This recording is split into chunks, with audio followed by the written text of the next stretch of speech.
زیندانیانی سیاسی ژن پێشەنگی بەرخۆدان. ژنێکی ناوزڕا و نەفرەت لێکراو بە ناوی ئامینە سادات زەبیحپور، ڕۆژنامەنووسی رادیۆ و تەلەڤیزیۆنی گەندەڵ، بازجوو و پەروەندەساز لە دژی زۆرێک لە شالاکانی سیاسی و ڕادیکاڵ لە بێدادگای ڕژیم، سکاڵایەکی لە دژی سپیدە قۆڵیان، چالاکی کرێکاری زیندانی کراو تۆمار کردبوو. سەرەتا بڕیار بوو ڕۆژی 28 پوشبار دانیشتنەکانی دادگا بەنهێنی بەڕێوە بچێت. سپێدا کە وەک قارەمانی خۆڕاگری لە زیندان ناوبانگی دەرکردووە، ڕایگەیاند کە لە دادگایەکی لەو شێوەدا ئامادە نابێت. ناوبراو نووسی بووی بە بڕوای من دەستگای قەزای کۆماری ئیسلامی ئەو دامەزراوەیەی کە تەنیا لە ماوەی 1 ساڵدا چەندین کەسی لە دادگایەکی چەند خۆلەکیدا بە ئیعدام مەحکوم کرد و لە ماوەی چەند ڕۆژێکدا ئەو حکمەی جێبەجێ کرد، نە سەلاحیەتی دادوەری هەیە و نە شەرعیەت. هەر بۆیە لەم دادگا سەیر و سەمەرەیەدا بەشداری ناکەم.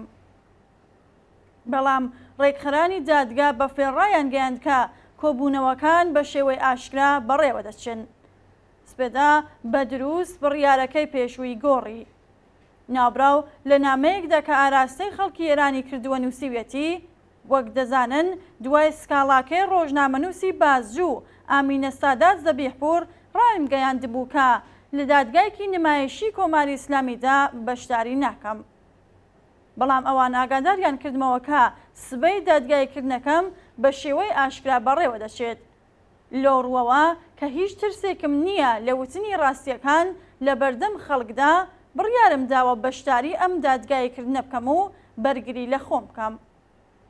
سپێدا بەڕاگەیاندنی بڕیاری خۆی بۆ وتنی ڕاستیەکان لە دانیشتنەکانی دادگا و بانکێشکردنی ڕۆژنامەنووسانی سەربەخۆ بۆ بەشداریکردن لەو کۆبوونەوانە بەڕێوەبەرە فێڵبازەکانی ترساند. هەر بۆیە بە بیانووی ئەوەی کە سپێدا قبوڵی نەکردووە حیجابی زۆرم لێ بپۆشێت، کۆبوونەوەکەیان بەڕێوە نەبرد. ئەم قارەمانی خۆڕاگری و لە خاودەری زوڵم و ئەشکەنجەیە لە زیندانەکانی ڕژیمدا بەو شێوەیە گاڵتەجاری بەڕەواڵەت ڕەشاوکردنی دیموکراسی ئەو فێڵبازیانەی سەبارەت بە بەڕێوەبردننی ئاشکرای کۆبوونەوەکان کردە بڵقی سەر ئاو. چالاکانی مافی مرۆڤ شەوەیەک پێشتر هۆشداریاندا بوو کە پیلانگیڕانی دەسەڵاتی دادوەری بە پڕکردنی هۆڵەکە لە بەکرێگیراوانی سەر بە ڕژیم ڕێگە نادەن دەنگی سپێدا بگاتە دەرەوە. بەڵگەیشەوەیە کە بە گوتەی خوددا ڕەحم باوکی سپیدە قوڵیان پارێزەری ئامینە سادات ڕێگەی پێدرا بوو بچێتە ژوورەوە، بەڵام پارێزەری سپیدە ڕێگەیان پێنەدرا.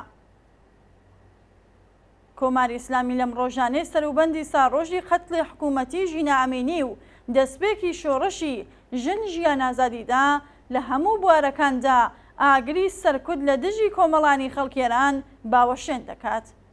ئەوان لەم کردەوە دڕندانەی خۆیاندا زیندانیانی سیاسی و بەتایبەت زیندانیانی ژنیان لەبیر نەکردووە.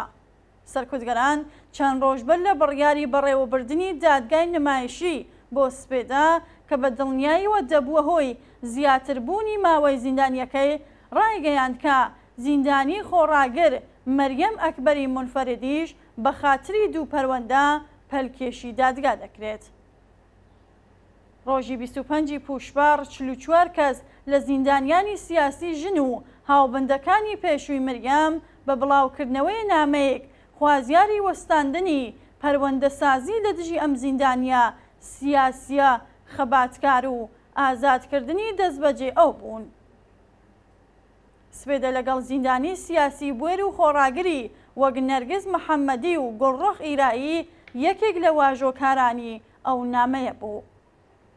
لە بەشی کۆتایی نامەکەدا هاتووە بە جەنگی بەرز دەڵێن کە دەستگای دادوەری ناتوانێت بە دروستکردنی دۆسیە و سەپاندنی زیندانی بێکۆتایی پرسی دادخوازی ڕابگرێت. دادخوازی نەک هەر تاوانیە، بەڵکو خۆی دادێکە بۆ بێدادی.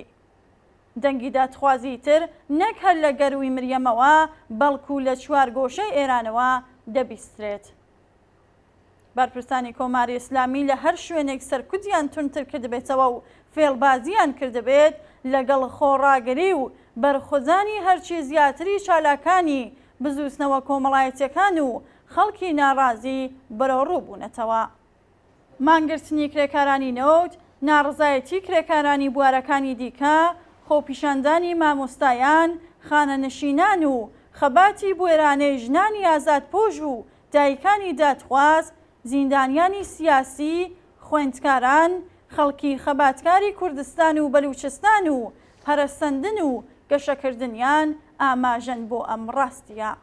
ڕژیم بۆ ئەوەی بتوانێت ئاگری خەباتی دژ بە سەرەڕۆیی و چۆسانەوە لە ئاستی ئێراندا دابمرکێنێت، پەنای بردووەتە بەر هەموو جۆرە فێڵ و ڕێشوێنێکی سەرکوتگەرانە.